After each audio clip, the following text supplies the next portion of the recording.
Прывітанне, за мікрафонам Тарас Тарналіцкі, і мы працягваем нашу размову са студыі Еўрарадыё. Зараз мы будзем абмяркоўваць культуру, і тым больш у нас ёсць добрая для гэтага нагода. Мы сёння размаўляем з беларускім мастаком і акцыяністам Алексеем Кузьмічом. Гэта вельмі рэзанансны мастак, які ў гэтым летам фактычна удзельнічаў, рабіў сваю акцыю «Рэнесанс» у Францыі, раскапаўшы фактычна месца перад магілай Ван Гога, за што трапіў у СІЗА і аб'явіў праз гэта галадоўку. То бок была вялікая гісторыя, і мы вось сёння запрасілі ў эфір Алексея, які зараз знаходзіцца ў Францыі. Алексей, вітаю. Вітаю, Тарас. Слухай, распавядзі ўвогуле, як у цябе зараз здароўе, таму што я ведаю, што ты вельмі моцна схуднеў за той час сваёй галадоўкі, і што вядома пра твой юрыдычны статус, то бок што будзе, калі ты выязджаеш, які твои планы ўвогуле з сувязі з Францыяй, як яны будуць далей складвацца? Похудел практически на 20 килограмм, как-то слишком много, странно, стресса, наверное, было много. 75 килограмм я весил, когда вышел из этого центра депортационного. Сейчас вроде прихожу в себя, вроде уже чувствую себя нормально, как-то надеюсь, что на здоровье это никак в худшую сторону в итоге не отразилось. Статус мне поставили сразу ОКТФ, это значит депортация из Франции и из Евросоюза, и с невозможностью объехать туда в течение 2 лет. И долго мурыжили, долго катали меня по судам, всего там перевязанного в наручниках. И это, наверное, было связано с тем, что меня внесли в список ФИШ-С. ФИШ-С — это внутренний спецслужбистский французский лист, в котором содержатся лица, представляющие национальную угрозу для национальной безопасности Франции. Там 16 пунктов, и самые верхние позиции занимают джихадисты. Это радикальные исламисты, которые устраивают теракты, которые убивают там десятками, сотнями людей здесь во Франции. Известные теракты были в 2016 году, если я не ошибаюсь. И меня вместе с этими людьми внесли в этот список, и, соответственно, префектура полиции и все их там прокуроры и адвокаты и судьи, которые от префектуры, они в меня сцепились как клещами и просто не хотели никаким образом меня выпускать на свободу, мотивируя это тем, что я суперопасный рецидивист, и мне не место вообще среди гражданского населения, меня нужно там депортировать именно в Беларусь. То есть у меня есть документ, где в итоге судья постановил отменить решение о депортации в Беларусь, конкретно в Беларусь, по запросу префектуры. Оказывается, в этот список ФИШ-С меня внесло французское DGSI, это аналог КГБ, ФСБ у нас.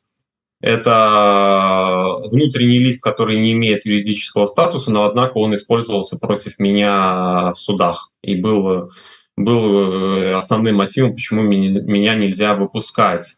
В итоге у меня было 3 адвоката, они провели огромную работу, там даже 4 адвоката, им еще помогала одна девушка.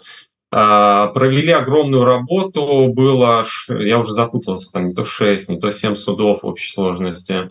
Одна судья постановляет меня отпустить, потом префект запрашивает апелляцию, потом следующий суд постановляет меня опять составить в этом центре, продлить там на 26 дней. И, эта эпопея 3 недели длилась. Даже были адвокаты французские внутренние, а не француженки. Сами были в шоке вообще от того, что происходит. А як так сталося? Чаму французская полиция до тебя так жорстко поставілася? То бок ты ж раней таксама удзельнічаў, таксама у тебе была акцыя, звязаная там з Resistance, калі не памыляюся, калі некага дэпартамента французскага ты там прыгаў з коктейля Молотова, у якой было наліта малако. Чаму тады было так, ну, ты просто аправіўся ад гэтага, а зараз вось такая жорсткая кара? Сейчас я объясню. Это был не какой-то французский департамент, да, это был Пале де l'Élysée, дворец президента, Елисейский дворец, Так, там, так, где так, так. Макрон, и как раз он в это время находился там, где я проводил акцию, которая называлась «Имитация» с фейковым коктейлем Молотова. Ну, тогда достаточно жестко, хоть и без последствий, но меня жестко задержали и пробовали вместе с фотографами, которые документировали эту акцию, и нас, как группу лиц, мы проходили по статье «Умышленное насилие с применением оружия». Нами занималась антитеррористическая бригада криминального отдела полиции Франции. Ну и все там было серьезно, но все это продлилось 36 часов, то есть 1,5 дня, после чего прокурор было решено меня отпустить без предъявления обвинения, так же, как и фотографов, и без какого-либо штрафа, цента штрафа. Ну, грубо говоря, прокурор погрозил мне пальчиком, сказал, что больше так не делай. Вот тебе перформанс от полиции, показывает вот такой вот толщины там дело, сантиметров 15. И все, типа, ты можешь быть свободным, никаких последствий. Но, как оказалось, последствия были.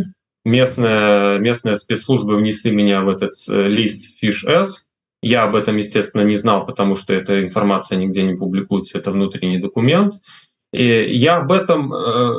Были такие намеки, потому что когда я пересекаю границу Евросоюза, на мой паспорт очень подозрительно смотрят пограничники, всегда меня на усиленный контроль направляли. Я думал, это связано с транзитом. Когда я одно время жил без документов и выезжал из Евросоюза, мне дали штраф. Вот. Он у меня не оплачен до сих пор, когда я выезжал там из Латвии в Россию. Я думал, с этим связано. Но, как оказалось, это вот этот вот Fish-S, он высвечивается по всему Евросоюзу, эти пограничники за голову хватаются, типа, блин, какой-то опасный, наверное, пассажир, гастролер здесь перемещается. А перемещался я много, и мой паспорт сканировали, там куда-то звонили, там что-то выясняли, но в итоге всегда отпускали и говорили «It's just for secure», типа, никаких проблем, все в порядке. Ну, а я не мог понять, что это за фигня. А в итоге я опасность для национальных интересов Франции представляю. І цяпер вось я так разумею, што ты вяртаешься ў Польшу на пэўны час, а потым які ў цябе будуць планы, што ты плануеш рабіць, як ці збіраешься вяртацца зноў у Францию? Да, сейчас мне нужно выехать, потому что по решению суда я сейчас нахожусь на домашнем аресте.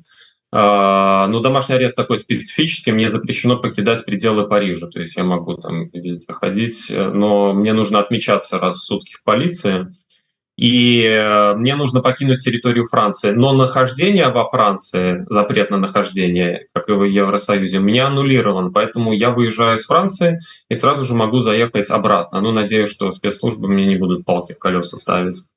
По крайней мере, адвокаты говорят, что все хорошо должно быть. И я вот сейчас в Польшу еду на неделю, провожу там время и возвращаюсь обратно во Францию, ну и дальше реализую свои следующие творческие планы. Сейчас я работаю, издаю книги.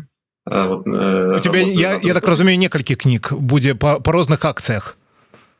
Да, они там не конкретно об акциях, конечно, но это книги автобиографические. Они о моей жизни, об эмиграции, об акциях, об искусстве, о приключениях, о людях, которых я повстречал. 2 книги уже написаны, и сейчас они будут издаваться в издательствах. Одно издательство Логвинов в Литве, второе издательство в Берлине. Они издаются на русском языке. Одна книга называется «Имитация», вторая «Транзитный дневник». Это уже законченные рукописи. Они сейчас на этапе, одна на этапе уже издания самой типографии, вторая на этапе редактуры. Вот. И также одну книгу которая начиналась в виде тюремного дневника. Я написал его, когда находился в заключении. Естественно, я сейчас буду дорабатывать какое-то время, какое-то количество месяцев эту рукопись, и хочу ее издать здесь, во Франции, но это будет логично, по-моему. Она непосредственно об акции «Ренессанс», вернее, о продолжении этой акции, которая вылилась в то, что я оказался вот в этих условиях ужасных, потому что это хуже тюрьмы. Ребята, которые из тюрьмы в основном попадают в этот депортационный центр, потому что у них закончили документ, они говорят, что это место хуже, чем тюрьма. В тюрьме намного лучше. Это одно из самых жестких мест Франции с очень плохой репутацией. Там применяют насилие к заключенным, полиция беспределит. Камеры всегда не выключают, никогда в судах адвокаты не могут добиться видеофиксации полицейского беспредела с камер видеонаблюдения. Ну и что? Короче, вот надеюсь, что книга хорошая хоть получилась. Слухай, у тебе вельмі цікавы вопыт сутыкнення не толькі з такой культурнай прасторай і Беларусі і Еўропы, Францыі, але і з сілавікамі у тым ліку. Ты сутыкаўся ў 2020 годзе з беларускімі сілавікамі, ось зараз французскімі, калі іх параўноўваць, у чым ўсё ж такі адрозненні? Ці яны у іх падыходы вельмі падобныя, такія сілавыя практыкі ў дачыненні да людзей? Нет, конечно, все отличается, но все похоже. Потому что, если там белорусский силовик сразу тебе показывает дубинку и сразу ее применяет, и красит твое тело там в синяки там и ссадины, то ты сразу понимаешь, это враг. Здесь тебе обращаются там месье, сильвупле, там все там тебе там предлагают там и адвокаты, и позвонить, и пытаются выяснить там причины твоих там поступков и так далее. Но потом ты понимаешь, что все твои слова, во-первых, используются против тебя, и они будут перевраты на суде адвокатом прокурора. Потом вот эти вот добренькие все дяди полицейские, они работают в поте лица для того, чтобы тебя засадить подольше или депортировать подальше. И не надо забывать, что камуфляж, слово камуфляж — это французское изобретение, когда художники Первой мировой войны красили технику и наряды военных, и вот в соответствии с этим камуфляжем французская полицейская система поступает по сей день. То есть они прикидываются, что они заботятся о тебе, что они там соблюдают все твои права человека, в соответствии там со всеми лучшими демократическими канонами, но в итоге ты флешбеки ловишь белорусские ой-ой-ой, как часто. А вот в том числе и по насилию. А вось распавядзі пра свой вопыт. Ну, я чытаў твои дневнікі, у тым ліку у Фейсбуку, той, што публікавалі твои сябры, у тым ліку на твоёй старонцы, і гэта вельмі такая маляўнічая гісторыя адносна таго, што з табой адбывалася, там, як там адносіліся мясцовыя сілавікі і да простых людзей, як ты галадаў. Распавядзі, наколькі увогуле было цяжка пераносіць галадоўку, і як да цябе ставіліся, вось наколькі жорстка ставіліся мясцовыя сілавікі да цябе французскія? Да поначалу было, в принципе, все нормально, все хорошо до того момента, как я не объявил голодовку. Во-первых, это на мне отразилось плохо, потому что, как оказалось, столовая это было там чуть ли не единственным развлечением в этом месте, закатанном в асфальт и решетки. Вот. А во-вторых, они вначале, конечно, силовики дали мне понять, что это никак вообще не отразится, моя голодовка, ни на чем, и всем все равно, там никак не зарегистрировали эту голодовку, там ничего. Вот. А я просто перестал есть и ничего не просил, никак не играл, что мне там плохо и так далее. Я просто не ел и постепенно там перестал там много ходить, там больше стал лежать в кровати там, и так далее. Ко мне начали подходить. То краски предлагали порисовать в обмен на то, чтобы я немножко поел, то еще какие-то там блага.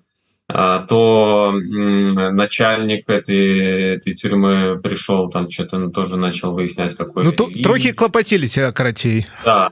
Они называли меня Ван Гогом, кстати, а заключенные называли меня Путиным, потому что они не знают, очень мало там кто знает такую страну, как Беларусь, и у них это Русь, Путин, типа, вот. Некоторые там ребята собираются, как освободятся, ехать воевать в Украину за Россию, естественно. Ну, там, потому что к России, там, к Путину относятся... Это французы, алжирцы, кто? Мигранты. Ни одного француза в этом депортационном центре, естественно, не было, потому что у них есть французские документы, они туда попасть не могут. Но там алжирцы, мусульмане и черные, то есть арабы и черные, там сидят в основном такие ребята. У меня проблем с ними никаких не было. Они занимались своими делами. Это в основном курили гашиш и выясняли, кто круче, Алжир или Марокко или Тунис. Там дрались, резали друг друга, там заточки были, все было. Ко мне никаких вопросов, только респект, типа Путин, там, Вива Путин, там. Короче, респект кидали. Я спокойно там сидел, книги читал в сторонке. Никаких дел особо там не имел. Давай тады абмяркуем вось твой проект «Ренесанс», які вось якраз і адбыўся на могілках Овер-сюр-Уаз. Тут вось сярод маіх знаёмых былі таксама спрэчкі, там як ставіцца да твайго праекта. Я просто нагадаю, што асноўная ідэя была ў тым, што ты раскапываў Ван Гога праз тое, што ў свеце скончыліся мастакі. І таму трэба падняць сапраўдных мастакоў, якім вось на твой погляд з'яўляўся Ван Гог. Вось патлумач увогуле сутнасць, напэўна, як ты бачыш сам, які ты сэнсы дадатковы укладаў у гэтую акцыю, і як на яе рэагавалі людзі з твайго асяроддзя, еўрапейцы, беларусы, што казалі пра яе? Эта работа является триптихом, видеотриптихом. Там есть пролог, эпилог, пролог, основное действие, эпилог. И, в принципе, все, что хотел сказать, я изложил в этой работе.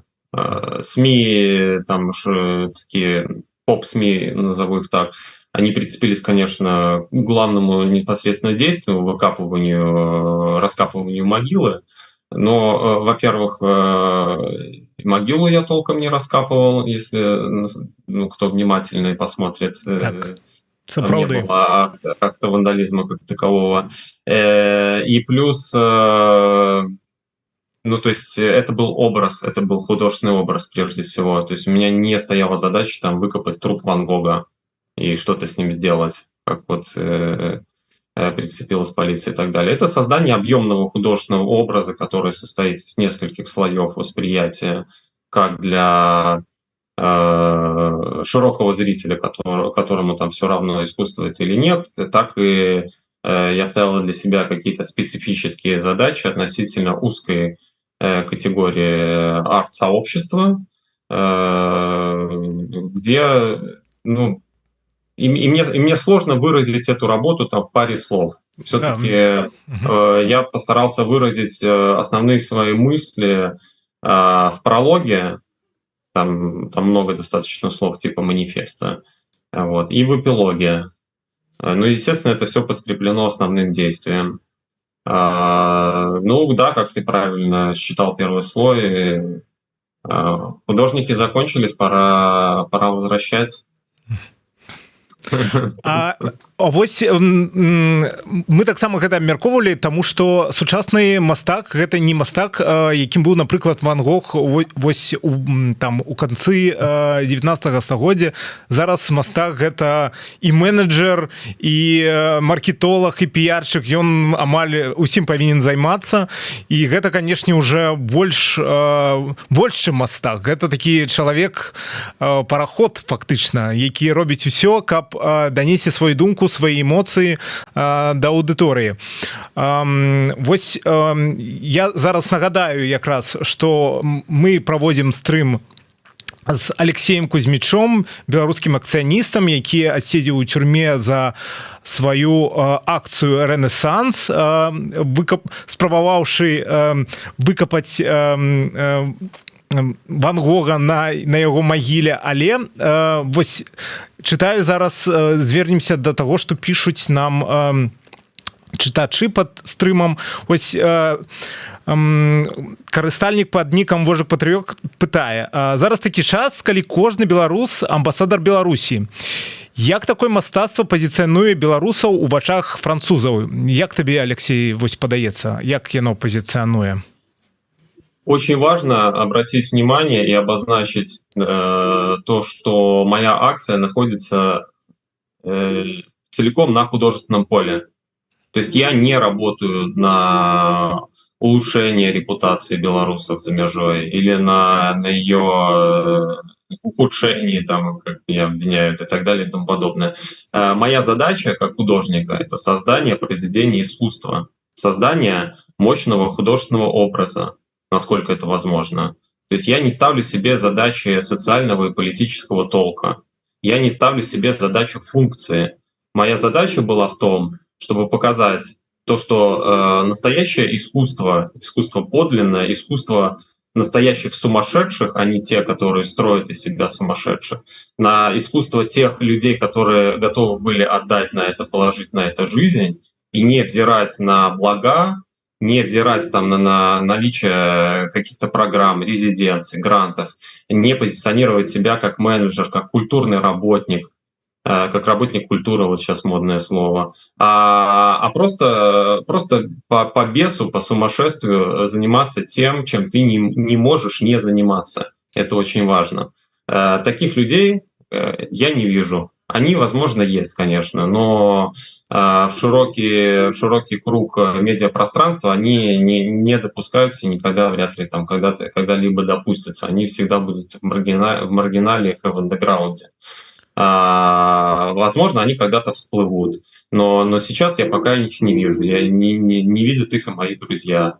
Поэтому я и обращаюсь. Это акт где-то безысходности, где-то романтики, где-то каждый увидит в этом свое, где-то кто-то увидит авангард, кто-то увидит консерватизм, наоборот, в этом, кто-то... Здесь широкое поле восприятия, и эта акция, как мне кажется, она сработала очень удачно в том плане, что она затронула всех, кто ее видел, не осталось равнодушных.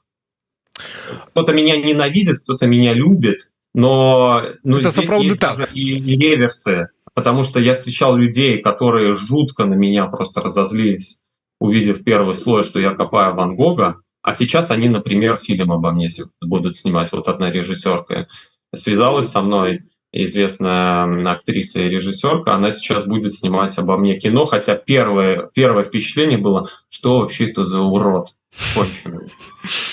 То есть они там с друзьями смотрели, что это за конченое чмо. Вось, до речі, сейчас она, слушай, я прочитала про тебя,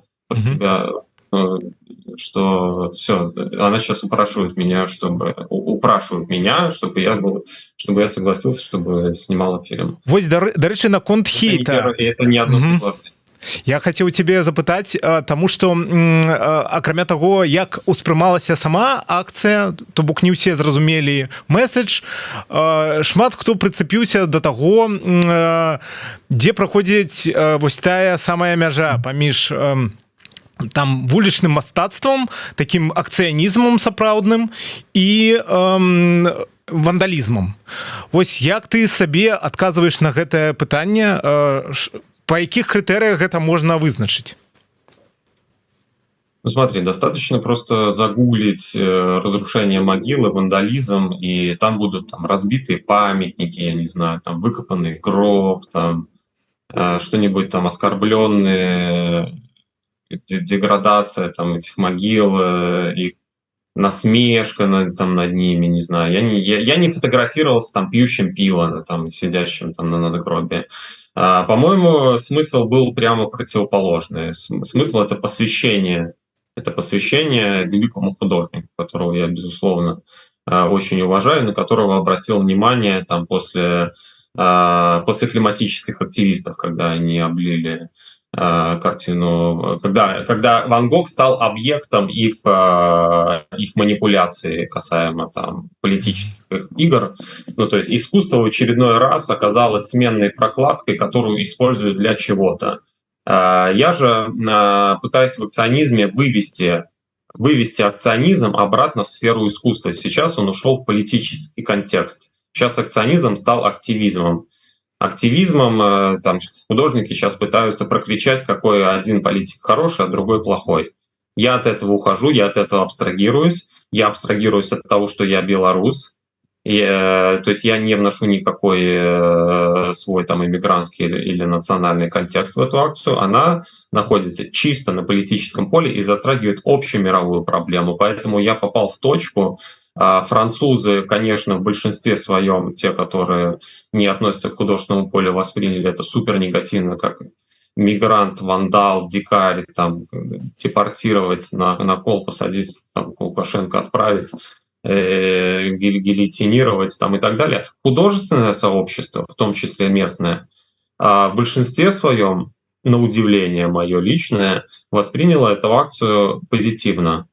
Они отметили то, что я поднял важнейшие даже вопросы, при том, что это отметили не только восточные европейцы, которым это близок этот контекст, но и отметили местные французы с французского там, художественного сообщества. Оно, конечно, разделено, здесь очень много групп, я не могу сказать за всех, но та информация, которая приходила мне там, от моих там, друзей, знакомых с сарафанного радио, на удивление французы, художники, там, искусствоведы, критики оценили очень положительно, при том, что появились статьи.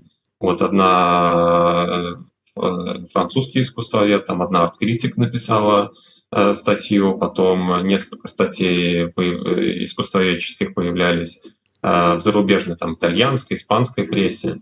Ну, для меня это самого удивление, потому что, естественно, я ожидал, что это может быть воспринято очень негативно, и за вот этим вот слоем раскопал Ван Гога спрячутся все концептуальные там вещи, которые я туда закладывал. Но видящий увидит.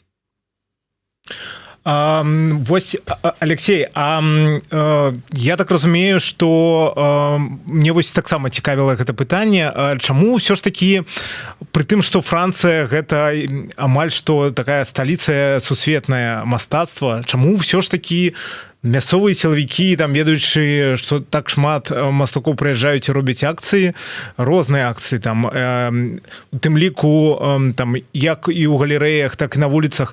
Чаму ўсё ж такі вось яны так жорстка адрэагавалі, на твой погляд, ці звязана гэта было, можа, з алімпіядай, ці можа, з нейкім іншым там жаданнем вось нейкай напружанасцю ў паветры, як табе падаецца?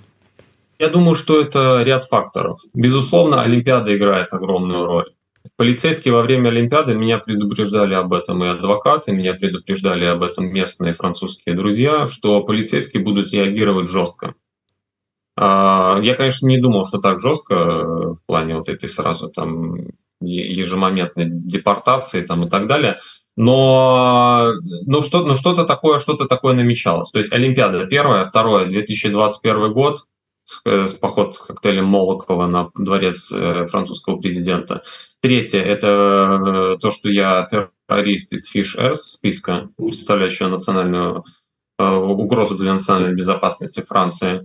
И еще четвертый фактор, вот, кстати, он будет неприятен для белорусов и вообще для восточноевропейцев. Нас здесь воспринимают как людей второго сорта зачастую, как дикарей, как каких-то аборигенов с каких-то там диких земель. И, соответственно, если бы точно такую же акцию сделал бы француз, к нему бы было совершенно другое отношение. Меня же сразу по умолчанию, дикарь, рецидивист, вандал позволяет себе на французской земле, которая его приютила, что-то там еще самодеятельность там какую-то художественную развивать, в кавычках, конечно, слово художественную берут. Вот, и сразу меня в этот постколониальный дискурс запихивают, и вот эти вот какие-то правопопулистские ко мне шаблоны пытаются применить, ну, потому что здесь же война повесток, там левые, правые, вот это вот. И, естественно, там правые это используют в своей риторике, что, ага, мы видите, какие иммигранты там уроды, вот надо этого депортировать и всех остальных, поэтому давайте сейчас там законы какие-нибудь примут. Ну, то есть здесь и такое, конечно, работает. Но в целом, ну, я здесь не полноценный человек. Без таких прав, которые есть у цивилизованных там людей с европейским или американским паспортом. В это вся проблема.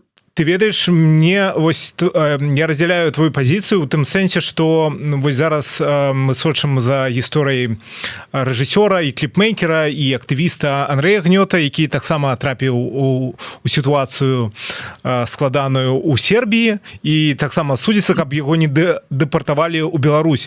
Вось і ты прыкладна таксама сутыкнуўся з такой сітуацыяй, што пра беларусаў, якія фактычна так выстрелілі ў 20-м годзе, уже ніхто нічога не ведае, все нас успрымаюць як там ці то часткай Расіі, ці то незразумелых еўрапейцаў, дзеці з усходу. Як табе падаецца, ці магчыма гэта выправіць, ці як адаптавацца да такой сітуацыі, што варта рабіць, каб не трапіць у такія складаныя умовы? Это сложный комплексный вопрос, ты прекрасно сам об этом знаешь. Я думаю, что да, наверное, надо расслабиться просто и особо не напрягаться по этому поводу. Ну, по крайней мере, у меня такая позиция, что будь что будет. Будь что будет. И мне как художнику не очень... Ну, я работаю с тем материалом, который появляется. Если Беларусь была на пике, это хорошо. Беларусь сейчас в упадке, они там все забыли, для меня это тоже хорошо. Ну, то есть для меня все-таки... Ну, для меня, как для художника, любые обстоятельства, которые складываются вокруг меня, я превращаю это в искусство. Я назвал даже это определенным языком художественным. Slack art, self-life, action game art. Это использование своей жизни для составления этого в игру. То есть это такой подход, сравнимый с ливинг-артом. Ряд художников использовали это, та же Марина Абрамович, например. Но они чересчур серьезно к этому относятся. Я же понимаю, что вокруг происходит столько несуразицы и абсурда, что серьезно относиться к каким-то учениям или идеологиям, или каким-то теориям. У нас наполно... Христианство, мусульманство, да. Быть политическим каким-то адептом. Поэтому я понимаю, что все вокруг игры, и эти игры я составляю в свою игру. Вот и все. Но я понимаю твой вопрос, понимаю о том, что белорусы сейчас оказались в незавидном положении, и вот эти вот ситуации с Гнетом там, или с моей ситуацией вскрывают эти болячки. Но мне кажется, что чем больше будет такого рода прецедентов, тем выгоднее положение белорусов в конечном итоге окажется, потому что это голос, который звучит. Без этого все просто дальше будет катиться по наклонной в небытие, и где-то там, в каких-то темных кабинетах, без медиаэффекта, там, без прессы, без ничего, просто будет тихонько решаться, и мы доиграемся в итоге до того, что нас будут по-тихому депортировать, и даже это не будет освещаться ни в каких СМИ, никакие правозащитники за нас могут не вступаться. Ну, то есть все идет к этому. Поэтому не надо, в первую очередь, не надо бояться, и не надо вот включать там белорусскость, эту типичную, что тихонько, спокойненько отсядимся, там все будет добро. Да просто пусть каждый своей жизнью живет и не цензурирует себя и не оглядывается на то, что скажет сосед. Я тады запытаюся у цябе, як табе ўвогуле, паколькі ты уже не першы год жывеш у эміграцыі, працуеш, як табе даецца гэта эміграцыя, наколькі яна натхняльная, наколькі яна цяжкая для цябе, як ты адаптуешься да гэтых новых умоваў? Гэта даецца табе проста, альбо ёсць нейкія пытанні умоўна? Пытаний вельмі шмат, і они постоянно возникают. Ну, качели такие, горки такие американские. То тебе хорошо, то тебе плохо, то у тебя проблемы, то ты нелегал, то ты в раз их решаешь. То, ну, но в целом иммиграция — это сложная штука. Если ты там не айтишник, да и то даже если ты айтишник, у тебя там могут психологические проблемы возникнуть. И ты в итоге можешь даже не продолжить там свою работу и не получить большую денежку в итоге. Потому что иммиграция — это непростая штука. У людей плавит мозг. Люди не выходят от психотерапевтов, не могут принять вот эту вот травму невозможности возвращения домой. У меня сложные отношения с эмиграцией. С одной стороны, я бы ничего не менял. Я рад, что я эмигрировал. Я понимаю, что если бы я в 2020 году остался в Беларуси, там бы было два варианта: или садиться в тюрьму, или тихонько сидеть. Ну, тихонько сидеть там и не заниматься никаким искусством. Вот, поэтому я рад, что я эмигрировал. Это не просто для меня было и продолжает быть. Ну, но все-таки я сам себе такую жизнь создаю. Ну, то есть я сам играю в свои игры, но если бы я ими не занимался, возможно, моя бы жизнь была комфортнее, но она бы 100% была бы менее счастливой, потому что я чувствую себя живым, занимаюсь тем, чем я занимаюсь. У меня отпали очень многие психологические проблемы, которые были ранее. Вот эти вот какие-то полудепрессивные там состояния, там о том, что я занимаюсь не тем, там, чем могу, что вот я иду по этому какому-то пути, который за меня кто-то нарисовал, из каких-то конвенциональных совершенно там штук, типа там работа, семья, ипотека на квартиру, что-нибудь такое. Но я живу свою лучшую жизнь сейчас, я это понимаю. Да, она сложная, да, она где-то некомфортная, но опыт, который я получаю в ней, он незаменим ничем.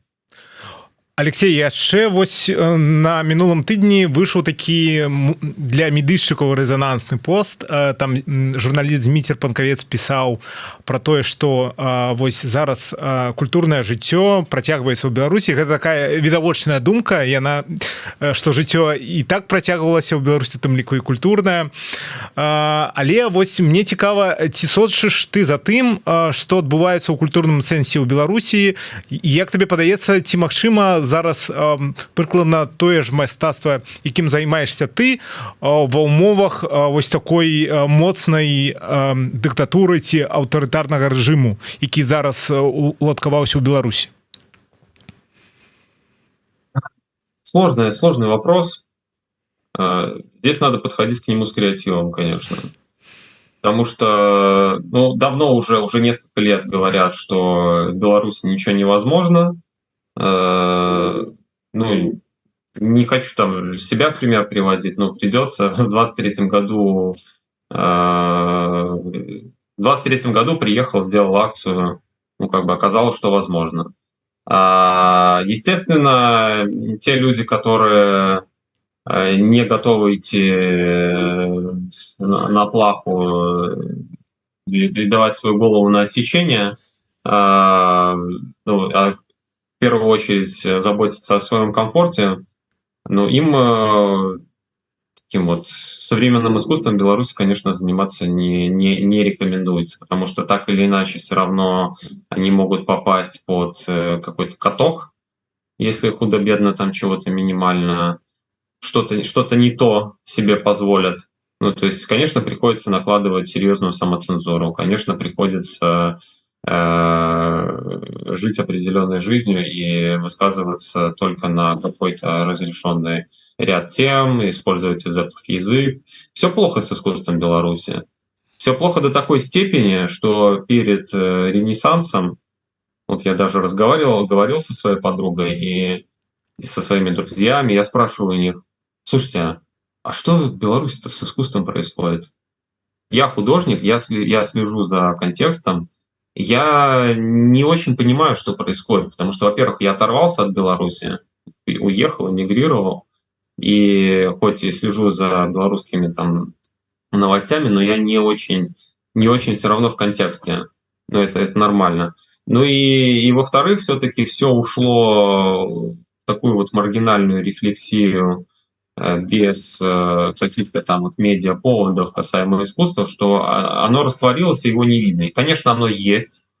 И даже вот быв в Беларуси, я понял, что оно присутствует, но оно, как ушло в Советском Союзе, квартирники, какие-то такие между собойчики, выставки, выезды на природу, где может собираться по несколько сот человек, но об этом не напишет ни одно СМИ, и вообще информацию нельзя передавать, потому что чтобы тебе потом гости в масках не пришли. То есть оно есть, но, с другой стороны, мы живем в мире, где информационный мир, он зачастую важнее, чем физический. И если тебя нету в информационном мире, то и тебя и в физическом как бы вроде и нету. Вот. И поэтому я уверен, что искусство в Беларуси есть, но мы его просто не видим. Тады напрыканцы варта згадаць, што ты зараз збіраеш грошы, каб аплаціць працу адвакатаў, я правильно разумею, так? Колькі табе там патрэбна і можа нагадай, куды можна зайсці, каб цябе падтрымаць? Я так разумею, гэта Facebook у першую чаргу, а платформа GoFundMe. Да, GoFundMe, платформа, ссылка закреплена в Фейсбуке, ссылка закреплена в профиле в Инстаграме на эту платформу. Я не могу не рассчитаться с людьми, которые три адвоката, три молодые девушки, адвокатки прекрасно исполнили свою работу, и только благодаря им сейчас мы с тобой говорим. К сожалению, сбор продвигается медленными темпами, сейчас он как-то вообще заглох, но в то же время мне необходимо оплатить их работу, хоть и там вот одна адвокатка вообще отказалась от денег, например, вот две другие не отказывались, вот. Но я хочу даже вот этой адвокатке, которая отказалась от денег, все равно ей заплатить, потому что я просто вижу, какую они огромную работу провели и насколько вот это вот как белки в колесе мы все там вращались в этой судебно-полицейской системе Франции.